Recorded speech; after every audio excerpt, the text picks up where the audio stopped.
Thumbnail पे कुछ और नज़र आ रहा है और बाहर से कुछ और नज़र आया, तो ये बताना था कि भाई लाहौर में बारिश हो रहा है और माशाल्लाह हमारे रोज़े जो है ना वो बड़े बेहतरीन किस्म के गुजर रहे हैं। मैंने आज आपने रिकॉर्डिंग वाली जो सीट है वो भी चेंज किया और बिल्कुल अपने ऑफिस के बाहर शीशे के पास बैठा हूँ। मैंने कहा ताकि आप लोगों को साथ साथ में लाहौर का मौसम और बारिश भी दिखा दूँ।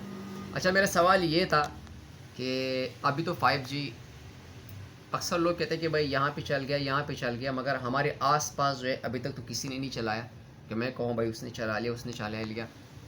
अभी तक तो मैंने ऐसा कोई बंदा नहीं देखा अपने आंखों से जिसने 5G चलाई हो, उसके मोबाइल में आया हो 5G।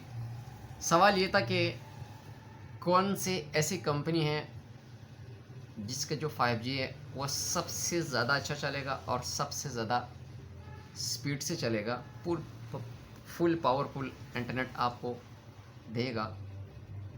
आप लोग अपनी राय मुझे ज़रूर कमेंट करें ताकि कामयाबी का सफ़र जो है किस कंपनी के हाथ में है ना, ताकि कौन ज़्यादा आने वाले दिनों में कामयाब हो सकता है। मेहरबानी।